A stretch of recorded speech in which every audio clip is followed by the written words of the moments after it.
Martin Luther King Jr. was a very bright individual, and I'll give you some examples of that. He was born on January 15th of 1929 in Atlanta, Georgia. He was born on January 15th, 1929 in Atlanta, Georgia. And he was the middle child. He had an older sister and a younger brother. Okay? So Martin Luther King Jr. was born on January 15th, 1929 in Atlanta, Georgia. He was the middle child. He had an older sister and a younger brother. And both his father and his grandfather were Baptist ministers. Both his father and his grandfather were Baptist ministers. And on top of both being Baptist ministers, both served the same church, Lbjcr Baptist Church in Atlanta. So both Martin's father and his grandfather were Baptist ministers, and both men served the Lbjcr Baptist Church in Atlanta. So it's kind of one of those things where you follow the family tradition. Okay? He was, as I mentioned, a very bright young man.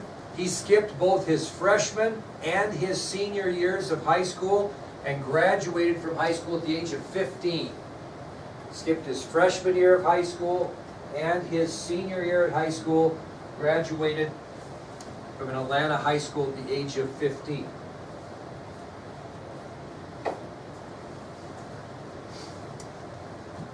At that young age, he entered Morehouse College in Atlanta, and he graduated there in 1948.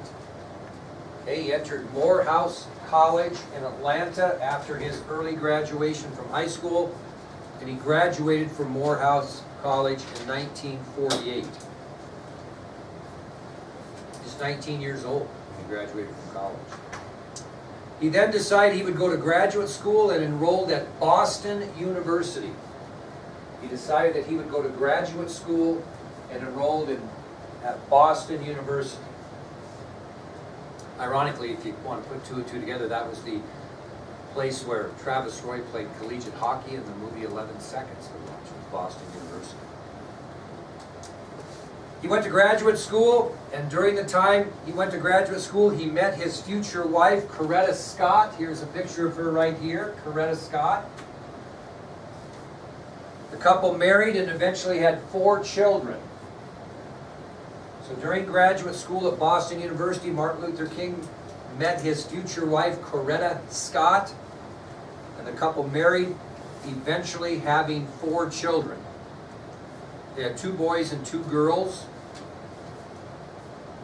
And actually one of the boys was named Martin Luther King III. You don't have to write this down, but Yolanda was born in 1955, Martin Luther King Jr. III, 1957, Dexter King, 1961, and Bernice, 1963. It was during his studies at Boston University that Martin Luther King Jr. began reading and studying the works of Gandhi. It was during his studies at Boston University that Martin Luther King Jr. began reading and studying the works of Gandhi. So let me ask you a question, if you know anything about him. What emphasis or what would rub off from Gandhi's philosophy onto Martin Luther King Jr.? A non-violent, very good, a non-violent philosophy of protest and demonstration. He got that from his study of Gandhi. Well, in 1955, Martin earned his doctorate degree from Boston University. What was it in? Theology. Very good. It was in theology. He's a minister. In 1955, Martin earned his doctorate degree in theology from Boston University. And at the age of 26, he became pastor of the Dexter Avenue Baptist Church in Montgomery, Alabama. So in 1955, Martin earned his doctorate degree in theology from Boston University. And at the age of 26, he became pastor of the Dexter Avenue Baptist Church, which was located in Montgomery, Alabama. Now, you don't have to write anything down for a little while here because you should know this. Remember, it was at the Dexter Avenue Baptist Church that Dr. King began his civil rights campaign in December of 1955. Remember, on December 1st of 1955, Rosa Parks refused to give up her bus seat to a white man on the bus in Montgomery. Under local laws of segregation, Miss Parks was arrested, charged, and fined $14. And as a protest of the way Parks was treated, Dr. King leads black citizens of Montgomery on a bus boycott. We talked about that lasted 13 months. The United States Supreme Court eventually ruled that Alabama's state and local policies on segregation were unlawful. This was a great victory for Martin Luther King, and this pushed him into the national spotlight, and this is when he became the leader of the civil rights movement in America. Well, he wrote a book in 1958, and it was entitled Stride Toward Freedom. And the book is about that protest that went on during that particular time. He wrote a book called Stride Toward Freedom. And it was a book about the Montgomery story that we just talked about with Rosa Parks and that protest. Here is a first edition, first copy of this. I'll pass one around on each side and tell you that these are very rare books. I looked last night on Amazon.com, and they sold anywhere from 150 books depending on condition and dust cover, which is important. If you have the dust cover, it's worth more, and they're worth a lot of money. But then I got to researching. I wonder what one would be worth if it was signed by Dr. Martin Luther King, seeing that he is obviously no longer with us. And I'll be darned if I didn't find one on eBay, and I just want to see if we want to maybe chip in and maybe we want to purchase this as an investment. See if anybody's interested in that. You can buy one. And I think I could negotiate free shipping if we purchase it. The buy it now price on this particular one is $12,500. So if anybody likes it now why might this one be worth more than one that he just signed his name on? It's got a message, and it doesn't matter that the message is written to whoever that is, Senator Paul H. Douglas, which is, I guess that does matter because he's writing it to someone that's a political supporter. But he's got a personal little note in there, and so if you guys are interested in a $12,500 book, I probably could get the guy to throw in the shipping if you were interested. But that's the kind of money these things are worth.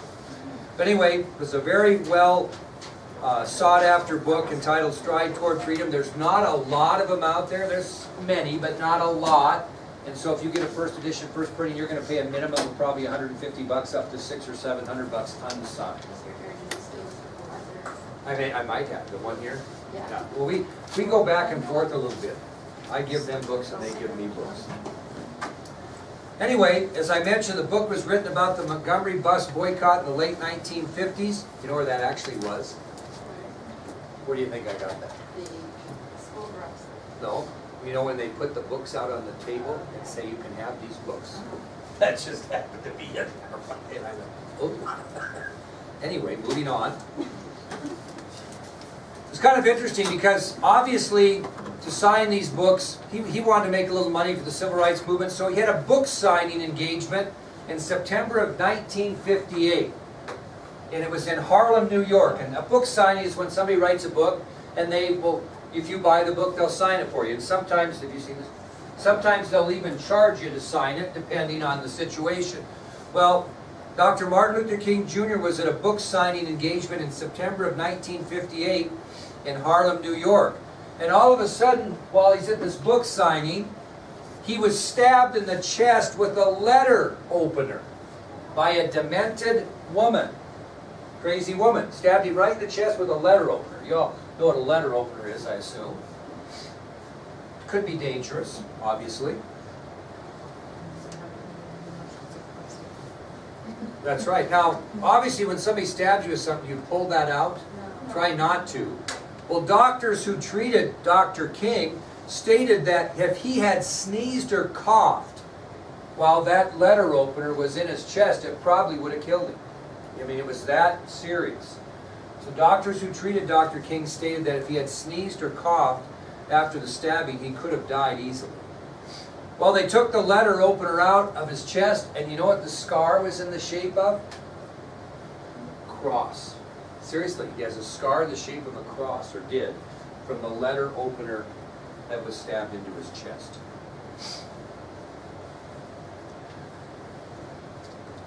After this close call, and later in his life when things got a little bit serious about his safety, he once was quoted to a close friend. He said, quote, "You don't know what it's like, but every morning I wake up and brush my teeth and I have to realize this day could be my last." That's what he got to in the end. Well, after his assassination in 1968, Dr. King was buried near Lbjcr Baptist Church in Atlanta. And does anybody know what the words are that are carved on his tombstone? Huh? You got it. You have a copy of his tombstone. What does it say on there, Brady? What does it say on that? Free at last, free at last. Thank God Almighty, I am free at last. Those are carved on his tombstone. Interesting enough, Coretta Scott King, his wife, continued her life but never remarried. She finally died on January 30th, 2006 in Mexico. She was 78 years old and she died of ovarian cancer. So Coretta Scott King continued her life, never remarried, died on January 30th, 2006 in Mexico at the age of 78 of ovarian cancer.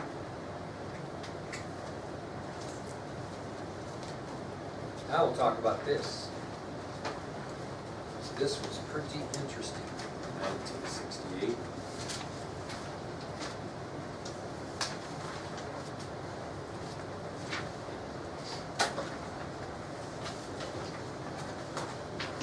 I think I might have shorted this row one.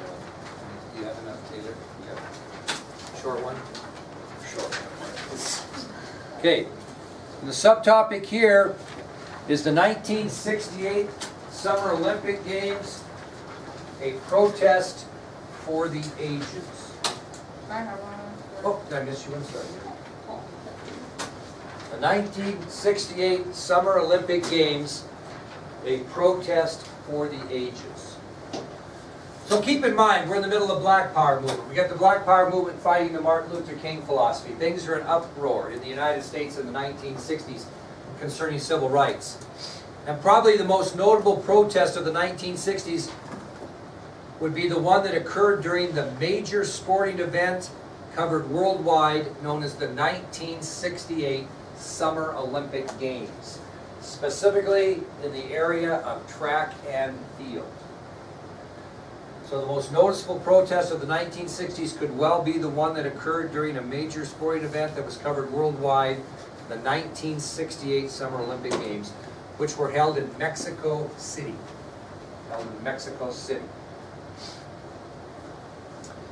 And during these games, two men, Tommy Smith and John Carlos, stepped into civil rights history forever. Two men, Tommy Smith and John Carlos, stepped into civil rights history forever. Now you guys know how the Olympics work, right? After you finish a competition, the winner of the gold medal, they put all three, the top three finishers, the gold medal winner, the silver medal winner, which is second, and the bronze medal winner, which is third, on the awards podium, and they play the national anthem of the winning athlete. Okay? Well, Tommy Smith and John Carlos were competing in the 200-meter run or dash in the 1968 Olympics. I don't know how many tracksters we have here, but they were competing in the 200-meter dash. And in that race, Tommy Smith wins the gold in a new world record time, and John Carlos cannot hang on at the end and ends up getting third for the bronze. So during the 200-meter final in Mexico City, the 1968 Olympics, Tommy Smith of the United States wins the gold medal in world record time in the 200 meters, and John Carlos, who was in second almost the entire race, could not hold on and ended up winning the third place or bronze medal. Well, during the medal ceremony, both men wore buttons on their warm-up suits that supported an organization known as the Movement for Human Rights Project. Both men wore buttons on their warm-up suits during the medal ceremony that supported an organization known as the Movement for Human Rights Project, which probably would have been okay. Might have been okay to do that. Both wore buttons that supported an organization known as the Movement for Human Rights Project. I want you to know I've been on eBay for years trying to find one of those. Can't find one. Now, during the medal ceremony, both these men are going to protest the treatment of Negroes in the United States during the raising of the American flag and the playing of the national anthem. They are going to show protest. They are going to do that during the playing of the national anthem during the medal ceremony. And here's what both men did during the medal ceremony and the playing of the national anthem. Number one, they wore black scarves around their necks during the playing of the anthem. They wore black scarves around their necks during the playing of the anthem. I think people could have lived with the buttons and the black scarves. Realistically, probably they could have lived with that. Number two, they pointed their heads down during the playing of the national anthem. This is 1968. They pointed their heads down during the playing of the national anthem. Probably would not be perceived well. But the third one really got him in trouble. Each raised a black gloved fist into the air during the playing of the national anthem. Each man raised a black gloved fist into the air during the playing of the national anthem.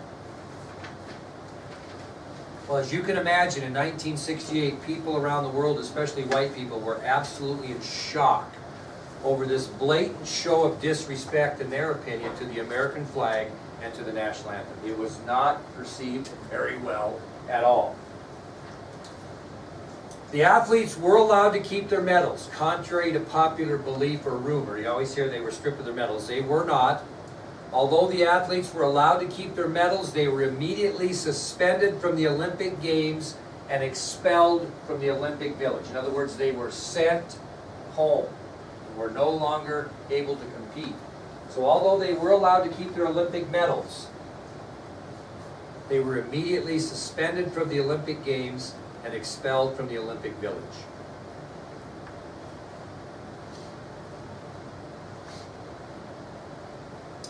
When they returned to the United States, they were suspended from the United States track and field team. When they got back to the United States, they were suspended from the United States track and field team and were receiving death threats on a daily basis.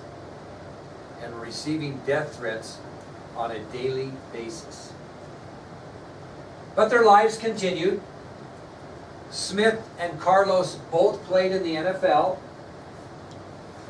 Smith played 3 seasons for the Cincinnati Bengals, and Carlos played 1 year for the Philadelphia Eagles. So they were good athletes, good track athletes, which allowed them to play in the NFL. They were fast. Again, Smith played 3 seasons for the Cincinnati Bengals, and Carlos 1 year for the Philadelphia Eagles. Short-lived NFL careers, really. Smith went on to work at Santa Monica College in California as a sociology professor. He was also the head cross-country and track and field coach there. Again, Smith went on to work at Santa Monica College in California as a sociology teacher. He also served as head cross-country and head track and field coach at that college. And I want you to listen to his quote about his experience in Mexico City, because I don't think he meant it like people took it. He'll tell you that.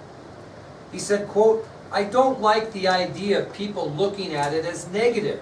There was nothing but a raised fist in the air and a bowed head, acknowledging the American flag, not symbolizing hatred for it." Does it ring a bell a little bit?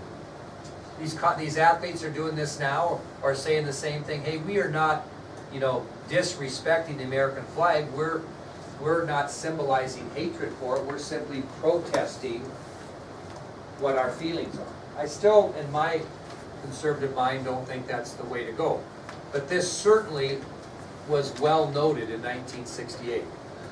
John Carlos went on to work, ironically, as a guidance counselor at Palm Springs High School in California. He went on to become a guidance counselor at Palm Springs High School in California. And he was quoted as saying this about his experience in Mexico City. See if there's any similarities or opposite. He said, "I had a moral obligation to step up. Morality was a far greater force that rules and morality was a far greater force than the rules and regulations they had." So he felt like he had to make a stand for black people. Well, you can imagine from 1968 in the near future after that, these guys were pretty ostracized, their actions were pretty criticized. As time went on, the actions of Tommy Smith and John Carlos became more understood and more accepted. And in 2008, both Carlos and Smith were named the recipients of the prestigious Arthur Ashe Courage Award that's given by ESPN Sports Network at their sponsored ESPY Awards. So in 2008, both men were given the prestigious Arthur Ashe Courage Award at the ESPN Sports Network, which sponsored the ESPY Awards. What might be your next question? What? No, we'll talk. He was a very famous black, it's a good question, I'll answer that. He was a very famous black tennis player, one of the first tennis players to break the black barrier. He had heart issues during his career. He had several